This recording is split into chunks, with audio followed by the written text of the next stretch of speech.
Welcome. Hare Krsna. Namaste. Om Jnanatmarandasya Gyananjana Shalakaya Chakshur Unmilitam Yena Tasmai Shri Gurave Namaha. Om Namo Bhagavate Vasudevaya.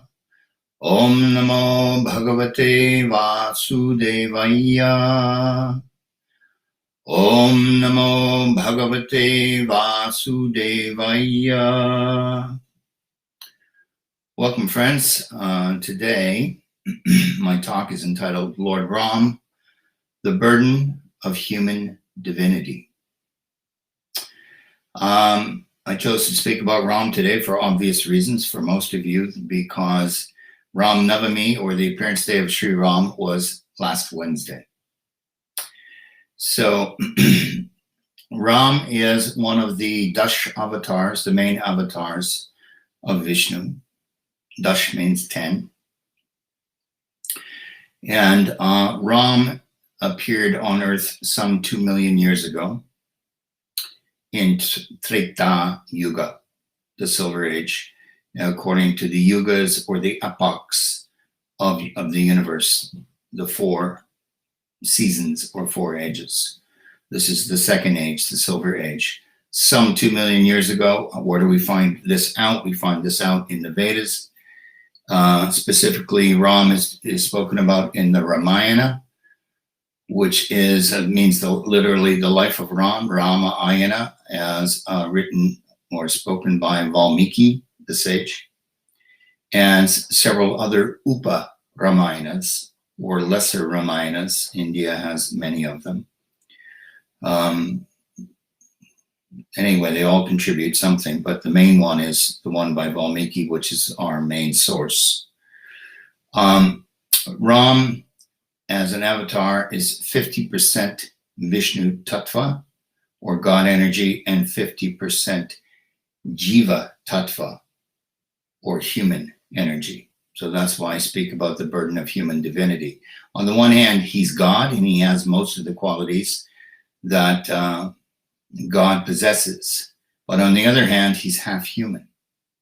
So he goes through angst and self-doubt, self-recrimination, same things as we do, and from that point of view. Only most of us are missing the Vishnu Tattva, the God energy. Right? Were he 100% Vishnu Tattva, then he would go on about his business without a second thought. But because he is human in large part, he appears to suffer self-doubt and self-criticism. Okay? Although he took the path of responsible conduct, or dharma marga, it didn't come without mental anguish. So I'm not going to tell the story of the Ramayana. I'm just going to highlight several points and issues and circumstances and comparisons that come out through the course of the story. So the first thing I'd like to point out is enlightened civilization versus the law of the jungle. Enlightened civilization establishes dharma as supreme. So dharma is right action, right conduct, good behavior, duty, occupational duty, following one's obligations, working for the benefit of self, family, and for the benefit of the whole, for the benefit of society. And then this is juxtaposed to the law of the jungle. The law of the jungle establishes the power of the strong over the weak. So we could say the law of the jungle because that's a common term, but it can also be the law of the ghetto, or the law of certain neighborhoods in certain cities that you would not venture into because perhaps the gang members have taken over the streets. It's too dangerous. There's a lot of crime there, or people get killed there, or they get threatened there, various things, for example. So even though we have civilization, we still have the presence of that lawless area of civilization, or areas. Dharma, the word dharma comes from the root word dri in Sanskrit, which means to uphold or stabilize, to secure, to maintain. Without dharma, there can be no civilization. Civilization is essentially a shelter from the world's impermanence and unpredictability. It is created when humans, unlike animals, look beyond self-preservation and self-propagation. It is created out of a sense of duty, not just for the self, but for the greater good. So Ram appeared in the city or the kingdom known as Ayodhya. In Sanskrit, the word Ayodhya means unassailable or invincible. The actual physical location of Ayodhya, yes, it's there, it's still there. It is 500 miles northeast of New Delhi. But remember, this was 2 million years ago. You can find all of these dates, all of this in the Vedas, yet, mainstream history or Western, the history of Western civilizations and whatever civilizations they choose to look at ignores all of this. Thinks it's just mythology. Anyway, it is a fact that the bridge that was built from Rameshwaram in South India on the east coast all the way to Sri Lanka from a satellite photograph, these photographs are available, you can still see the stones under the water today, since 2 million years ago. You can see the bridge. Now, the story and iconography of Ram can be found even today.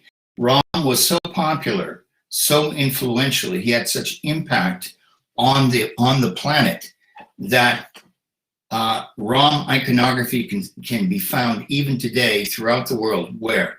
India, obviously, Malaysia, Vietnam, Cambodia, Bhutan, Indonesia, China, Japan, Nepal, and Sri Lanka. Now, I'm sure I'm missing some, but that should be enough for you.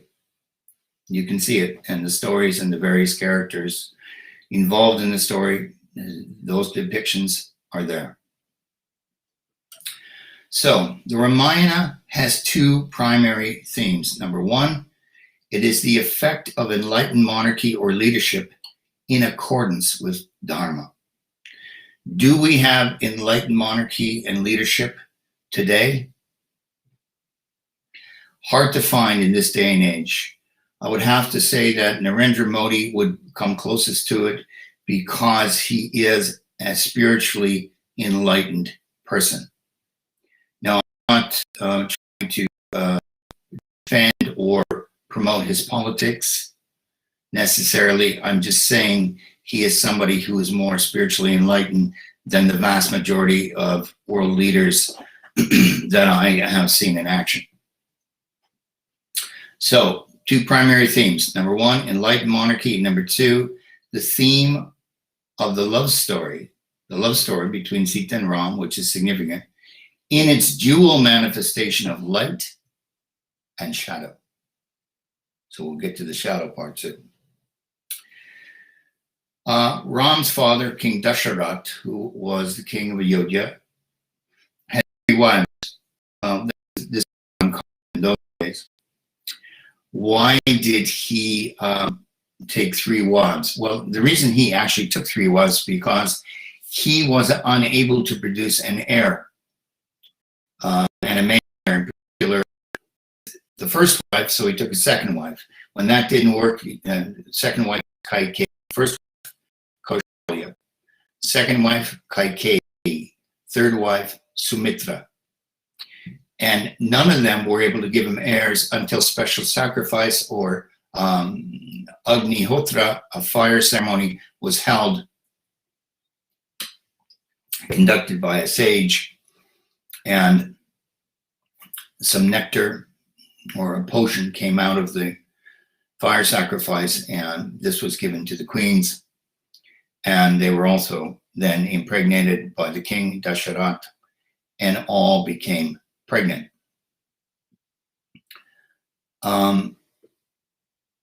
So therefore, Kaushalya produced the son Ram, Kaikeyi produced the son Bharat, and Sumitra produced twins, Lakshman and Shatrughna, 4 boys born within 2 days of each other. Impregnated very quickly. I don't know what the calendar was on that, but they were born within a couple of days of each other, 4 of them. All 4 brothers were married in the same ceremony at 16 years of age. Ram married Sita of the kingdom Mithila, ruled by Janaka, King Janaka. And let's see. So Ram married Sita. I think Bharata married Sita's sister, and then the twins married the cousins. That's how it went. Now, it's interesting, too, that Ram is an expansion of Vishnu himself. And Lakshman is an expansion of Sankarshan, or Adishesh, the serpent couch of Vishnu, the primary expansion from Vishnu, Narayan, then Sankarshan. Bharata was an expansion of Vishnu's chakra, and Shatrughna was an expansion of Vishnu's conch. Ram was the oldest, and when he was 27, it was time for him to take the throne for the coronation ceremony. The entire kingdom was just loved Ram. He was a noble, upstanding prince, the heir apparent, and everybody was very happy for him to become the next king. Then Manthara, the servant of Kaikeyi, the second queen, the mother of Bharat, stepped in and stirred the pot and turned Kaikeyi against Ram. Since she had a couple of boons that were outstanding, or blessings or favors that the king was going to give her, she asked for those at this critical point. She asked that her son Bharata be made king, number 1. Number 2, that Ram be exiled into the forest for 14 years. This is what happened. And people were shocked that such a thing happened, but it happened. We'll explain that in a minute. So why did it happen? It happened to demonstrate 2 of God's divine opulences, of Ram's divine opulences. Number 1, Vairagya, and number 2, Virya. We learn from the Vedas that God has 6 divine opulences or qualities. And 2 of them are Vairagya and Virya. Vairagya is detachment. Put yourself in Ram's shoes. You're about to become the king of Ayodhya. You will be crowned tomorrow.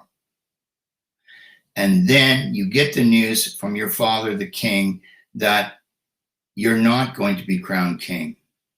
Your younger brother, Bharat, is going to be crowned king, who was actually not in Ayodhya at the time. He was visiting his grandfather, Bharat. And on top of that, you're going to be sent into the jungle, the forest, into exile for 14 years. Now, if this were you, how would you react? You would be shocked. at the very least, you would be sad, sorrowful, depressed, what to speak of angry or incensed for most of us, and we'd speak out. Ram didn't question it. He followed the order of his father because his father's order was his mandate, and off he went to the forest. The second thing is virya. All incarnations of the Godhead are there for a purpose. There's a reason they're there. And we find that in Bhagavad Gita, spoken by Krishna. Paritranaya sadhunam vinashaya chadushkritam. That's it. To protect the sadhus, the saintly people, the theists, the people of faith, the godly people, the God-conscious people. Those are the sadhus. And number two, vinashaya chadushkritam.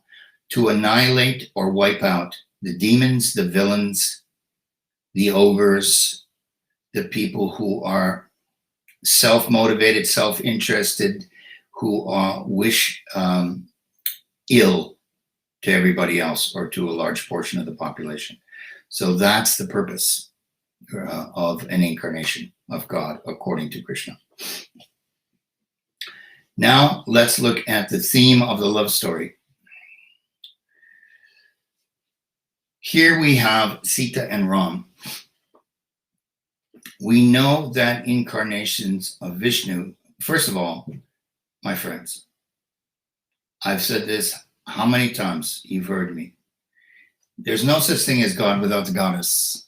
And when they state their names, it's always the goddess's name first. There's the divine masculine, which is God, and the divine feminine, which is the goddess. So Sita, Ram. Okay. So Sita is none other than the goddess of fortune herself. Lakshmi is known as that's one of her essential names or original name. And she's a manifestation of Lakshmi. She's the goddess of fortune. Just like Lakshmi Narayan, she's the goddess of fortune, or Radha Krishna. Radha is another manifestation of the goddess of fortune. Okay. So Sita and Ram, divine energy or the presence of God exists in love that is not opposed to Dharma. Love or relationship that is opposed to Dharma would never have within it or manifest divine energy. What to speak of higher consciousness. Okay. So it's stated in the Bhagavad Gita, chapter 7, verse 11, Dharma viruddho bhuteshu kamosmi bharatarshava. Krishna says, I am sex life, which is not contrary to religious principles, which is not contrary to virtue or virtuous behavior. So a deep, abiding love must go beyond the physical, as well as the current individuality in this life, and connect with the soul of the beloved. This is what we're talking about when we're speaking about love that is not opposed to Dharma. So how can we look at this in terms of our own relationships, we as humans? Those three categories. I've told you this before. Number one, we're attracted to a member of the opposite sex because of on the physical level, gender attraction. Males are attracted to females, females to males. I know it's a little bit different nowadays, but that's the fundamental way that nature has prescribed it. So the physical level, physical attraction, that happens all the time. People see somebody and they go, whoa, she's really attractive. We know that, okay? The second level is individuality. This soul is in this lifetime, has incarnated into this particular body, this being, this person in this lifetime. Who is that person? What does she want in life? What is she trying to learn? What is she trying to do? What is she trying to achieve? What are her goals, her objectives? What is meaningful for her? This is she as an individual, or he as an individual. This has nothing whatsoever to do with gender. These are two persons. One happens to be male, one happens to be female. We have to see her on this level, or him. The third level is the spiritual level. This is a soul traveling through yet another lifetime. Yeah. So this soul is on the journey. We have to also see the soul and engage with the soul. You know how people talk about, especially here in the Western world, oh, this one's my soulmate. Are there soulmates? Sure, there are. Are they very common? No, my friends. I have listened to people tell me all about this, my clients, for some 44 years. And there aren't a lot of them out there, I assure you. I've done like 50,000 birth chart consultations in the last 44 years. So there aren't a lot of them out there. So the soul's on a journey. We need to be able to connect with that soul. And really, we have to have a meaning relationship with this person as an individual, second level, and as a soul on the highest level. Then you will have a spiritual relationship. You have to care about this person's goals in life and their spiritual development. Okay? That's it, expressed in the eternal love of God and Goddess, Lakshmi and Vishnu, Radha and Krishna, Sita and Ram. One of Sita's names is Ayonija. Why is she called Ayonija? When Janaka was plowing the field, he was going to do a huge sacrifice. And when you do a huge sacrifice conducted by Brahmins, by priests, with a lot of paraphernalia, I mean, these things can go on for days, weeks, or months, these sacrifices. And a lot is spent on the paraphernalia, and a lot is given in charity. Okay? So he was plowing the field with a golden plow by hand.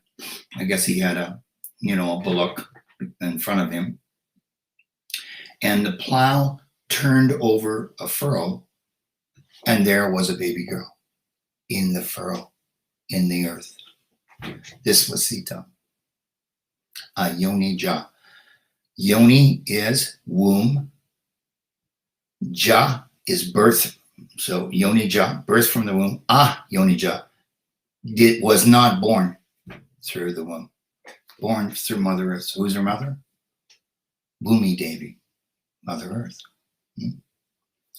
And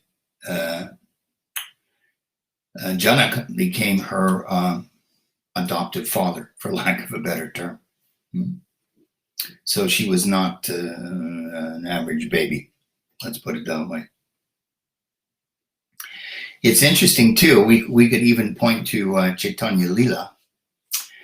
When Lord Chaitanya married his first wife, Lakshmi Devi, he then journeyed shortly thereafter to East Bengal to spread the Sankirtan movement. And Lakshmi Devi, who was very, very young, was feeling unbearable separation from her young husband, Chaitanya, and was physically bitten by the serpent of separation. She was bitten by a cobra. But it was the serpent of separation. She could not live without her husband. Lakshmi could not live without Vishnu. And she was bitten by the serpent of separation. And she passed away. So, Lakshmi Narayan, God and Goddess, they don't like to be separated. So let's go on further with that.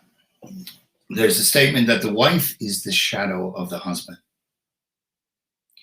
Now, I know I'm going to get some blowback with that statement, especially nowadays in Kali Yuga, in the Iron Age. So please give me a moment here. Ladies, I am not anti-feminist, and I'm not anti-gender against women expressing their individuality. In fact, I'm quite the opposite in terms of always helping. I spend my life trying to empower women.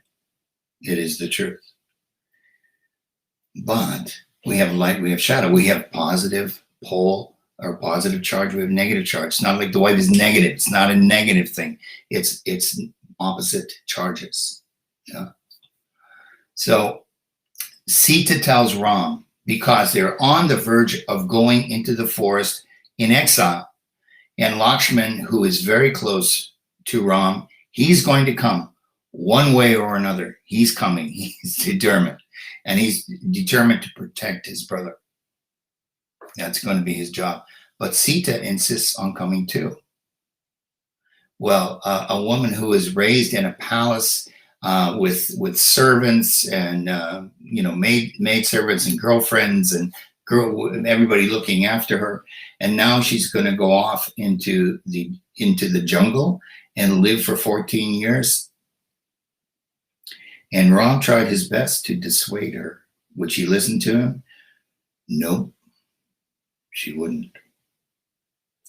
So she insisted on going. And so it was the three of them. It was Ram, Sita, and Lakshman who went off into exile. So we can look at this from our point of view too as unconditional versus conditional love.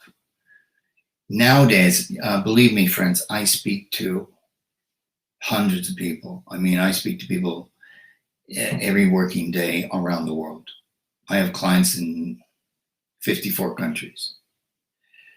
And what I hear, especially nowadays, especially from women, because most of my clients are women, I have lots of men, but it's just like a doctor's office. 75% are women, 25% are men. Same. And they're trying to find a man, find a husband, go into a relationship, settle down, get married, have babies, it's normal stuff. The men nowadays won't commit. They won't commit. It's like an issue now, especially men who like in their 40s. And some of them have been married, some of them haven't, and it's so hard for these girls to find men that will commit. The love between Ram and Sita is unconditional love. You want to be in a spiritual, loving, transcendental relationship with your mate, with your partner.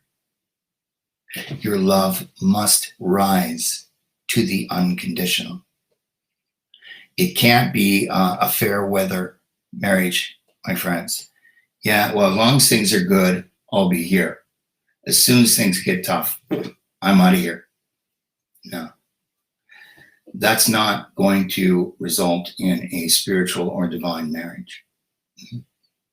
So it's conditional versus unconditional. Sita and Ram, their love was unconditional. They were absolutely dedicated to each other. Just like what I said a moment ago with Lakshmi Devi, who was Chaitanya's wife and got bitten by the serpent. So if you want to rise to the place of transcendent love or unconditional love, then you must commit and you must stay committed in your relationship. If she's worth marrying, if she's worth sharing your spiritual life together and walking your path, walking your journey together, then she's worth committing to. Okay. Now, Sita wanted to take off all of her jewelry. She had all her princessly jewelry and beautiful stuff, of course, before she entered the forest, and she was told, no, she must not remove her jewelry. And she had 16 items that she wore that designated her as a married woman. I'm not going to mention all these because I don't know what they all were, but that's what it says. And the reason she was told that she couldn't take off her jewelry was because she must remain pure, like Goddess Parvati. She must remain the goddess, the spiritual wife. Otherwise, if she took off all her jewelry and became affected so much by the jungle, then she may turn into Kali. Yeah, you know Kali. Some of you might be married to Kali. If so, I'm sorry to hear that. But yeah, you want the wife to be loving, supportive. You want her to see you, to recognize you, and vice versa. You know, a man wants the same from the woman. Greetings from Mumbai. Hiram, how are you? Okay, yeah, greetings from Mumbai. Hare Krsna. Okay, so this is, the wife has to retain her self-respect. This is very important, my friends, for us humans. You, as a married man, must make sure your wife possesses self-respect.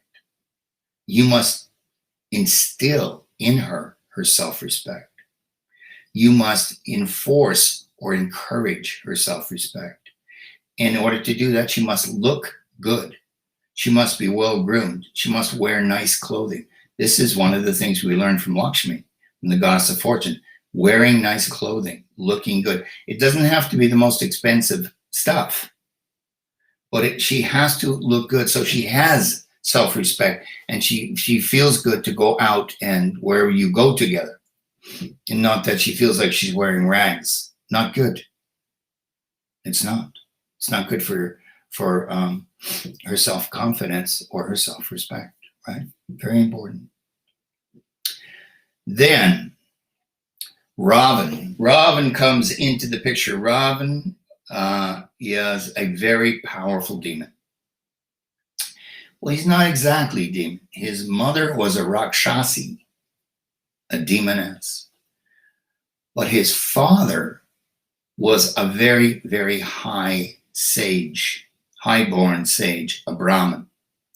So Rahu is, by birth, in that sense, a Brahmin, but who copulated with a Rakshasi, a demoness. So guess what we have here? We have both natures in Ravan. On the one hand, he's very lusty, lustful. He wants to enjoy every woman he sees. He wants to be with married women and welcomes them into his harem, his harem.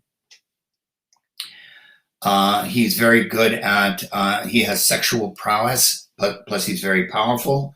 He stole Lanka from his brother, who is he now? His name has escaped me. The god of wealth. Tell me, who is he? The god of wealth.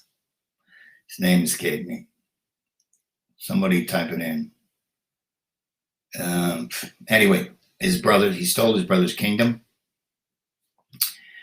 And Ravan heard from his sister that, Shurpanakha, that the most beautiful woman in the world was traveling through the forest with two men who looked like princes, but were dressed in bark.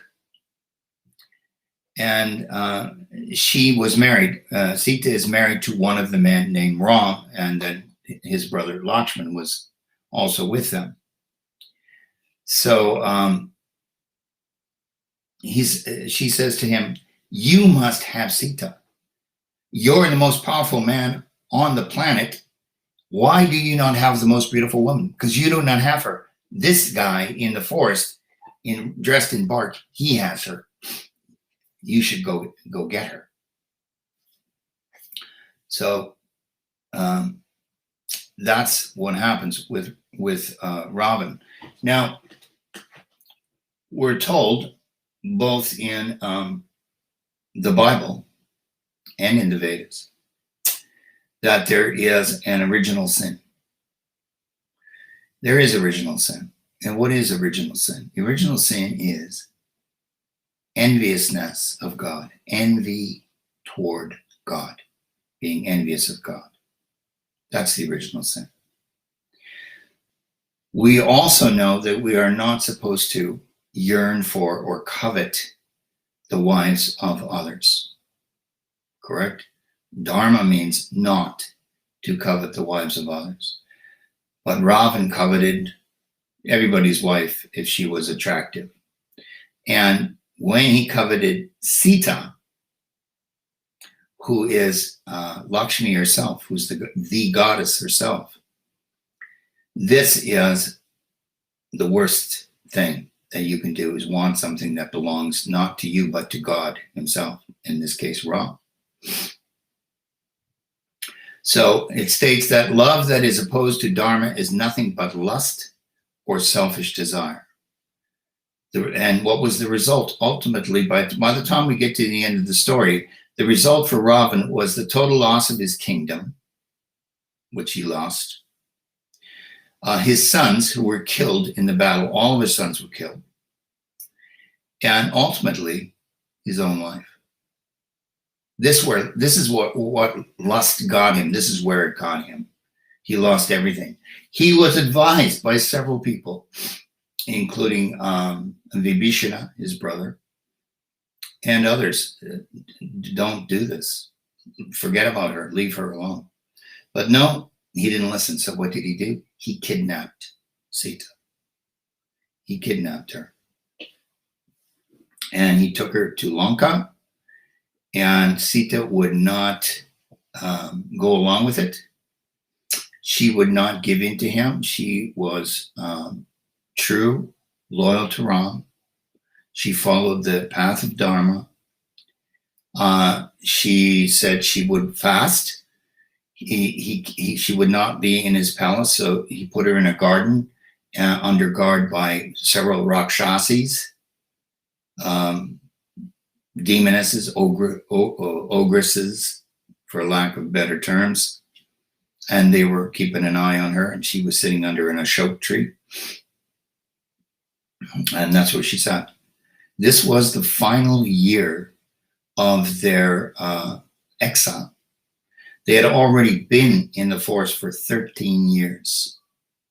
This was the 14th year when she was kidnapped at the beginning of that year by Ravan. And he would come to her every day, and he would offer her gifts, and he would romance her with words and try to entice her and tell her how beautiful she was, etc., etc. And she would not give in. And she just knew that her love, her Ram, her husband would come for her at some point in time. So now let's look at three aspects of the feminine in the Ramayana. When Ram was 16, he and Lakshman were taken by the sage Vishvamitra. They were taken away from the king, the kingdom, to help them to grow as men. They're taken away from all the protection and mollycoddling that goes on when you're at home, and to make men out of them. And Vishvamitra, the sage, came and took them. Dasharatha, the father, no, you can't take Ram. Whatever, that's my Ram. You can't take Ram. Vasishta, the family priest in Ayodhya, said, Dasharatha, don't make this mistake. Let the boys go with Vishvamitra. He will teach them things, and he will give them weapons, and he will train them in ways that we cannot do. Never mind your attachment. And I can't have any separation from Ram. I won't survive. Calm down, Dasharatha. Anyway, he gave his permission, and off they went. There were many demons, rakshasas, ogres in various forests because the sages, the sadhus, the saintly persons would live in the forest, and they'd set up their ashrams there, and they would have their disciples or their followers, and they live a saintly life there away from the city. But the ogres and the demons were also in the forest, and they would try to destroy the sacrifices and the religious and spiritual rituals that the sages were undergoing or planning. So they needed protection, and Vishvamitra brought Ram and Lakshman to teach them how to protect. They already had Dhanurveda. They were already accomplished archers and warriors. They'd already been trained in that. But Vishvamitra was giving him hands-on. Let's put it that way. The real thing, not just the shooting at targets. So there, he takes him to a forest where Taraka, a demoness, a Rakshasi, is present. And she is wild and violent, no rules. She's like a mad woman running through the forest. A Rakshasi, or creature that harms the innocent. This is what Vishvamitra told Ram. First of all, he said, you need to kill her. And what do you think Ram said? I can't kill her. She's a woman. I don't kill women. I don't hit women. I don't cause injury to women. Of course not. It's civilization. We don't do that. We all know that, right? But Vishvamitra said, this creature is someone who harms the innocent and must be killed for the greater good. Be they man or woman. Anybody who harms innocent people needs to be killed for the greater good. Vishvamitra explains that, and he convinces Ram. In this case, it's not a woman. It's somebody who's a menace and who's doing nothing but making trouble. So Ram comes to see there are certain circumstances in which certain things are acceptable. And he kills her with an arrow, one arrow. Now, this is interesting if we look at it from a karmic point of view. Let me bring this in. We live in a highly, highly left-wing, liberal society. More and more every day. Now we have the woke thing going on. It's like ultra left. I mean, it used to be left of center. Now it's ultra left.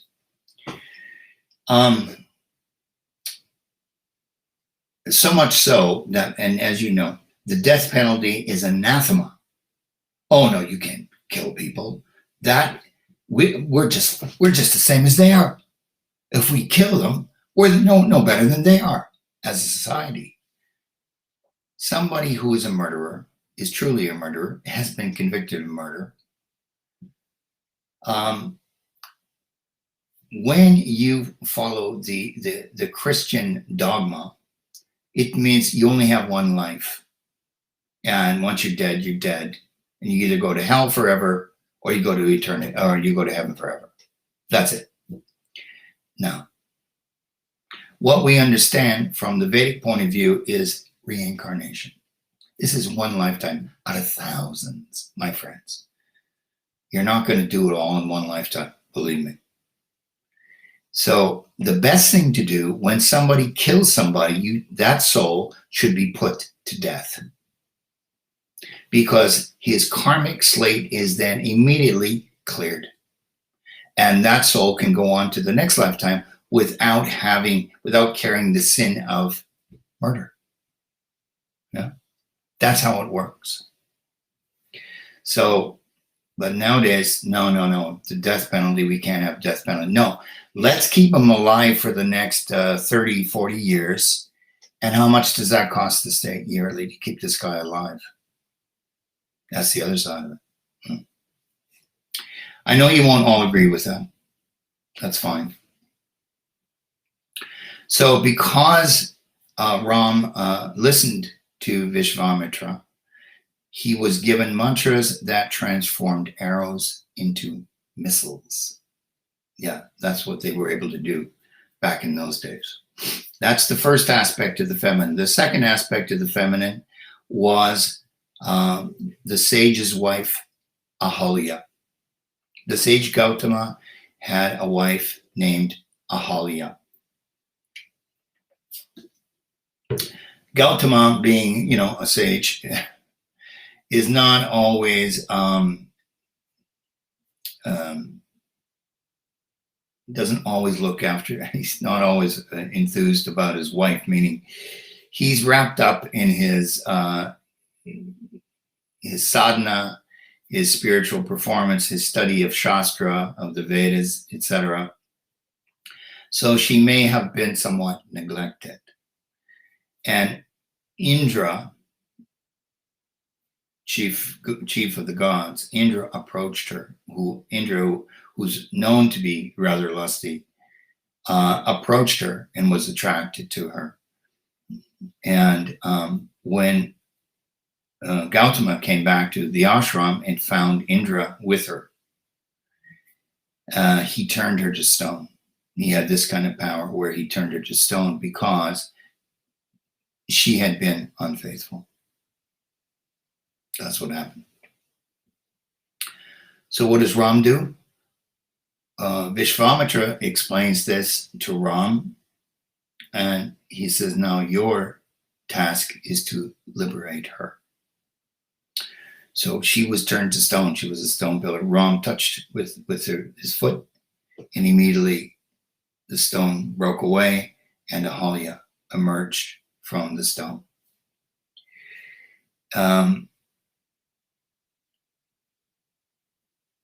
So he liberated her. She returned to her human form. So what he did was he showed compassion. We humans, we make mistakes, my friend. We do. We're not perfect.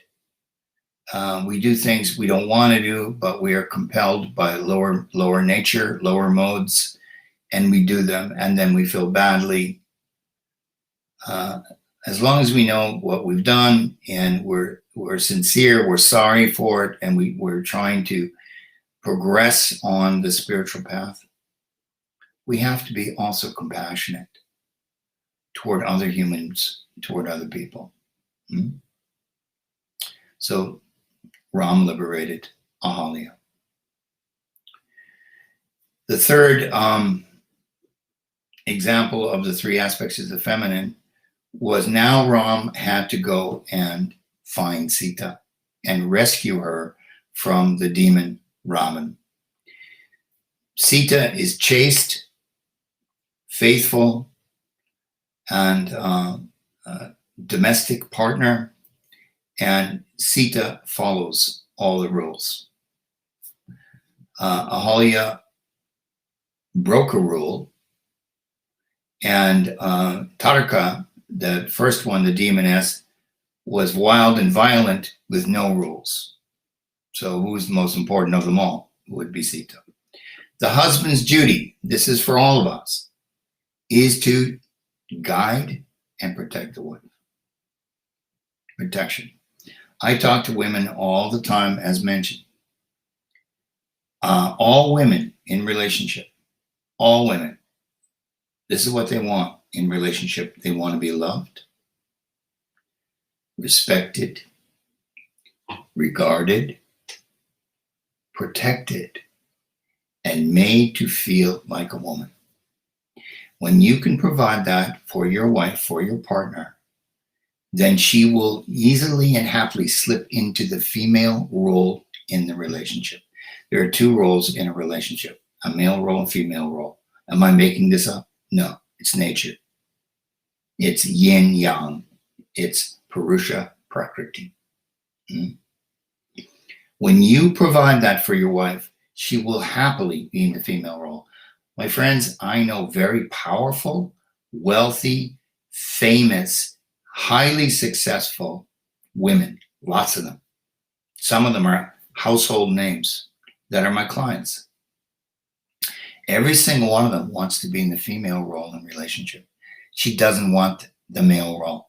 When the man is not strong enough for the woman, this is a good relationship like this. The man's in the male role, the woman's in the female role.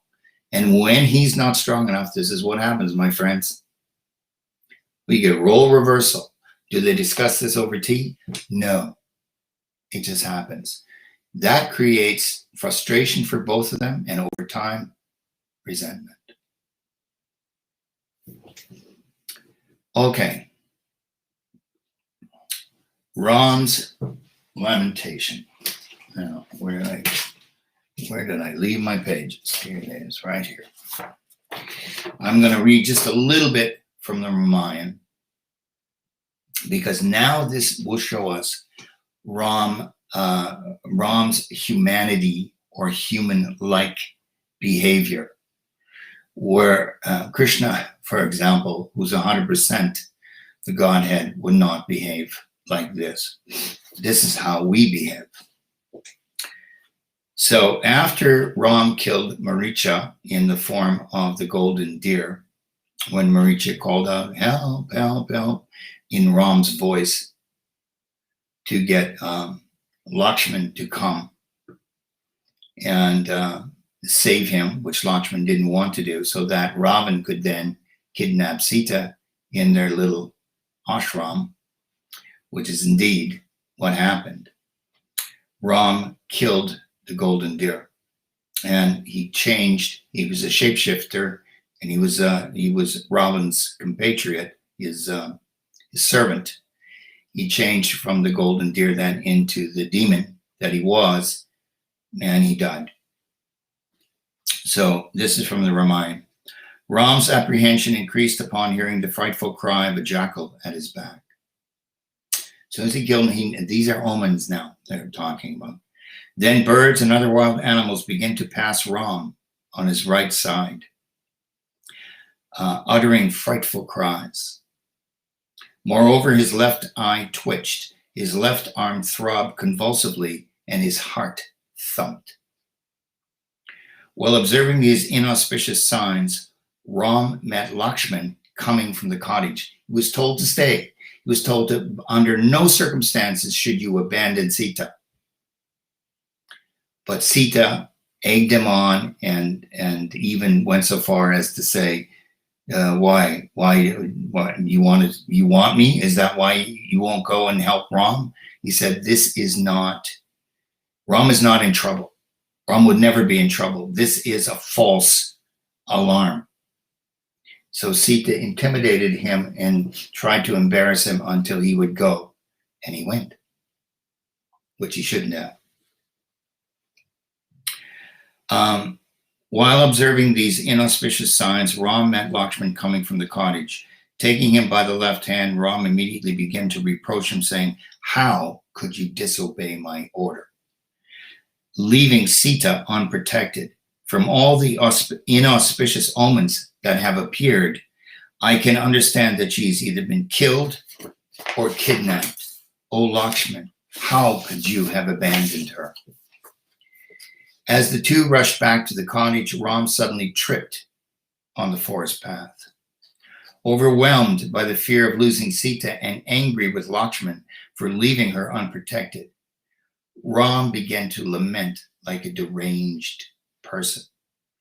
If Sita is dead, then I shall kill myself, for I cannot bear to think of living without her. O Lakshman, how could you betray me like this and leave dear Sita unprotected? So that's how humans talk. That's how humans behave. That's what humans go through emotionally in times like this, correct? Not usually how a god would act. Continuing. However, when Sita could not be found, when they got back to the ashram, Sita was gone. When Sita could not be found, Ram became discouraged and sat down in despair. Regardless, Lakshman encouraged him to continue searching. Thus, they roamed across many mountains, forests, and plains. Finally, Ram could go no further, and he gave way to intense grief. Standing motionless, seeming bereft of reason, he breathed hotly, like that, and his eyes filled with tears. Ram became indifferent to Lakshman's assurances that they would find Sita. Yeah, he became, what's the word? Hopeless, without hope. Tormented by love, Ram cried out helplessly, Sita, Sita, again and again. As if deranged, Ram cried, my darling, have you hidden yourself just to play a joke with me? Where are you? I beg you to please come out, for my suffering is intolerable. So there's the burden of human divinity. An example, clear example. Then, near the end, finally, they found the monkey army. They found Hanumanji, Jai Hanuman, Sugriva, Vali, the brothers who had a falling out. We won't get into all that. And they built the bridge to Lanka across the ocean by writing. Hanuman wrote on each rock, Rama, 2 syllables. Rama, the name of Ram. The monkeys would walk out, and they throw one rock into the ocean. You could step on it, it would not sink because of Ram's name written on the rock. Then they go and throw the next rock like this. They kept going one after another until they built the bridge all the way across to Lanka. It's lovely when you go down to Rameshwaram. I highly recommend that you go there. It's a wonderful, wonderful place.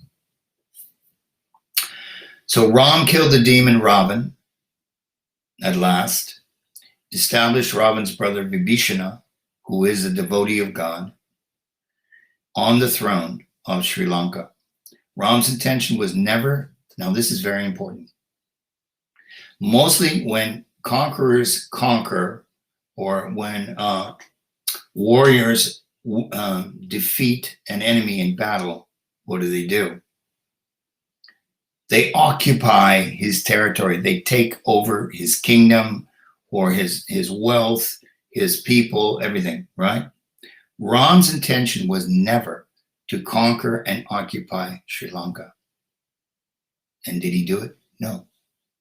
His intention was only to rescue his wife, number 1, Sita, and 2, Paritranaya Sadhunam, and to protect the sadhus and Vinashaya Chadushkritam, and to remove the demons, the dark forces, the dark powers that be, who are working toward our detriment. Are there any of those on the planet right now? Oh my goodness, are there ever? I won't even get into it this time. So let's juxtapose or compare Ram and Ravan. Ram followed Dharma. Ravan followed adharma. Ram went with intellect to make his choices, discrimination, discretion. Ravan went on base instinct to make his choices. Ram acted in harmony with his soul, his true identity, his Atman. Ravan acted based on, all of his actions were based on ego. Ahankar. I am the doer. It's all about me. Hey, let me tell you about me. It's all about me. I'm the most important guy in the world, ever. That's Ravan. Okay. Ram was motivated by love. Ravan was motivated by power and lust. Ram operated out of detachment. Well, look, he walked away from the kingdom in less than 24 hours. Pretty impressive. And Ravan was motivated by attachment. He was attached to anything and everything he could enjoy to the detriment of others. Now, I should mention, all the women that he had in his harem, including the wives of others, and women would come to him. He didn't force any of them. He wasn't a rapist. He didn't force them. This was his Brahmin side. But Sita, he didn't rape Sita. He just tried to coerce her. It didn't work. But he didn't force any of them. Ram was the best among men. Ravan was the worst among demons. Ram was a Kshatriya, a warrior, a prince. Ravan was a Brahmin Rakshasa. Is there any such thing as a Brahmin Rakshasa? Yeah, there it is. It's Ravan. He's the guy. Okay, and interestingly, when Ravan lay on the battlefield, mortally wounded, Ram said he had no hard feelings. Can you imagine? He had no hard feelings. He had rescued Sita. Her virtue was intact. She hadn't been with Ravan. And he said to Lakshman, his brother, he says, Ravan is a Brahmin, son of a powerful sage. Now go take instruction from him. Lakshman said, well, what? What are you talking about? Go take instruction from him. Ask him to teach you. So Lakshman walked over to Ravan and he stood right next to his head and he glowered down at him. Instruct me. Ravan turned his head away. He wouldn't look at him. Lakshman walked away. Ram then walked to Ravan and stood at his feet and said, I hold no grudge against you. I know you are a Brahmin. Please instruct me. Wow. Would you do that? Well, he was a Brahmin. So Ravan turned to him and says, I know I'm about to die, but I will share with you one thing. This is the most important lesson that I learned in my life. And he said, the nature of the unevolved mind is to be attracted to people and circumstances that will cause harm or self-undoing, and to avoid things that will bring the greatest benefit. What tempts us will, in all probability, be the cause of our downfall. What we shy away from, on the other hand, what we procrastinate about, is likely to be the very thing that will bring about our evolution and our crowning achievement. Wow. Now that is powerful truth, my friends. Powerful. Did he behave in that manner? No, he didn't. But he still spoke the truth.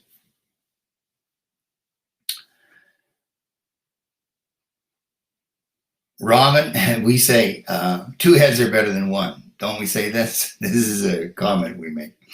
Well, Ravan had 10 heads,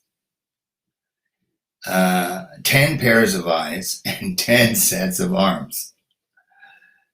So in that sense, he would truly be a superior man. And that's why he was so powerful. And what good did all those heads do? Look at his choices. He didn't make such great choices with all those heads, did he? He submits to his basest instincts and passions. Okay, justice. In Ayodhya, now Ram returns to Ayodhya. He's made king. Bharat never took the throne, by the way. Bharat, his brother, never sat on the throne. He knew it was Ram's throne. He wanted no part of his mother's power grab. And he just minded the throne. He looked after things while Ram was away. So Ram then ascended the throne when he returned to Ayodhya with Sita and Lakshman. In Ayodhya, during Ram Raja, which is the kingdom of Ram, or his sovereign state, everyone was happy and fulfilled. Complaints that were presented in court were heard, adjudicated, and resolved immediately, since there were so few. Nowadays, it takes years to hear, adjudicate, and resolve legal complaints, since there are so many. True? I mean, years. There are court cases that go on for years, as we all know. Apparently, in India, what I've heard or what I've read is there are years that the court system, justice system is backed up for years. You may not even get in there, and you won't even be alive when they call your name to have your case heard. Why is this though in this day and age? Because it's not Treta Yuga. It's not the Silver Age. It's Kali Yuga. It's the Iron Age. Dharma has steadily diminished in this age. And there are people, so many liars, thieves, murderers, swindlers, rapists, pedophiles or pedophiles, depending how you want to say it. And there's everywhere. It's rampant.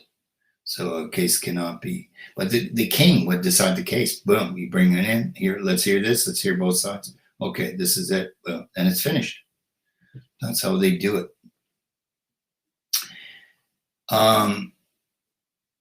Everything that happens in a kingdom is the responsibility of the king. Once a man accused Ram of being a bad king, since the man's son had died an untimely death earlier than his father, which was unnatural. And it's the king's responsibility.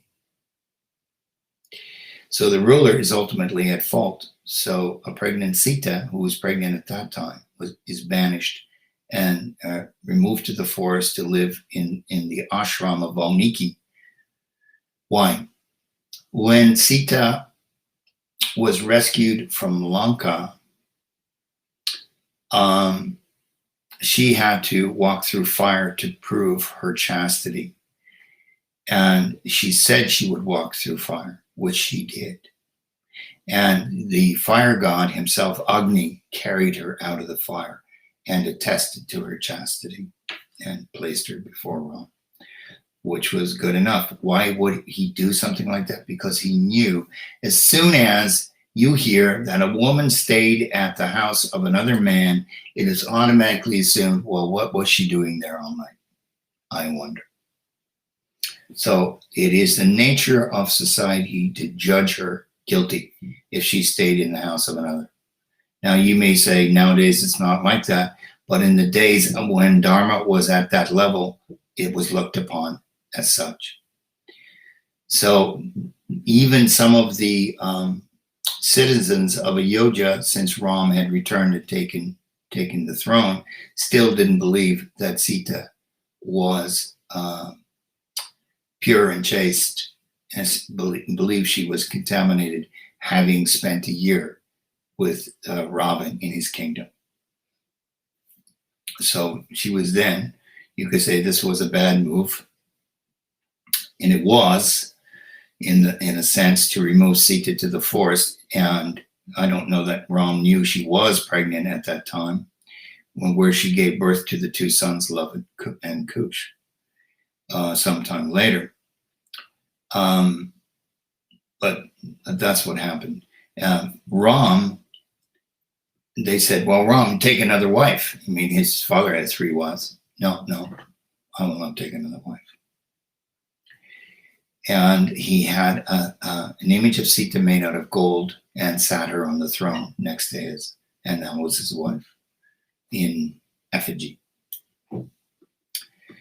Then when they had the Ashwamedha sacrifice, when you go around and you, not only are you king, you become the emperor of many kingdoms, and they send the horse around. And the horse is the challenge to the local king. You either accept that Ram is the emperor, and if you don't, then the armies will fight. The king's army and Ram's army will come, and they will have battle. So and the horse is the symbol of you take the horse and you give it back to Ram, and you recognize his authority, his supremacy. So when the horse wandered into the forest, were his 2 sons, who were teenagers at this point in time, but well trained in warfare. They took the horse and wouldn't give it back. So Ram's army was defeated by them. And then Ram came, and Ram didn't actually fight with them once Sita told them that these are your sons. But why did this happen like this? Because Dharma had left Ram, because he abandoned Sita in the ashram of Valmiki. It is stated that Dharma left Ram and had gone to his sons, Love and Kush. So we're almost there, my friends. The juxtaposition of Ram and Krishna. Krishna was 100% Vishnu Tattva, God energy.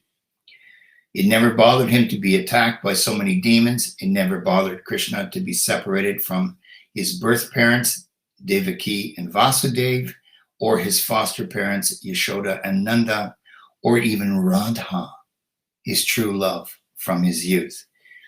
Either as a coward boy in youth or when he took up his dharma as a prince, none of this bothered Krishna. It's completely detached. Krishna broke rules. Ram followed all the rules, very obedient. Ram became emotionally conflicted due to his various challenges because he had the burden of human divinity. Whereas Krishna broke many rules and was unaffected by having broken those rules or by his many challenges, because God was transcendental to it all. So what does it mean for us, the burden of human divinity? Because we are human and we are trying to approach divinity. If we are on a spiritual path, we are trying to approach divinity. That's what we're doing. We're trying to spiritualize ourselves, raise our God consciousness, and become the divine beings we are by nature and are meant to be. We already are that, but we have to retrieve it because we lost it. We let it go. Mm-hmm. To transmute the human nature into the divine nature means the removal of suffering by the non-identification with the material world and physical realities. As long as we think we are this body, this is my world, this is the reality, as long as we keep identifying with these things and attaching ourselves to people, things, and places and circumstances, we will keep coming back lifetime after lifetime. So let us all rise up to the point of transcendence. Let us take the opportunity of this human birth and become the spiritual beings we are meant to be and what we have always been by nature. Conclusion. Ram is famous for 3 things in particular. Number 1, defeating the demon Ravan.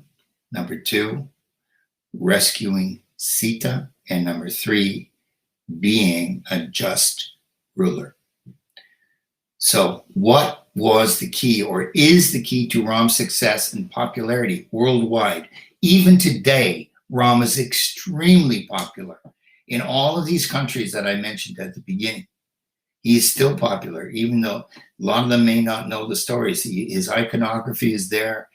In India, here in the West, we have now accepted and taken up the worship and the appreciation of Sri Ram, and have for years now.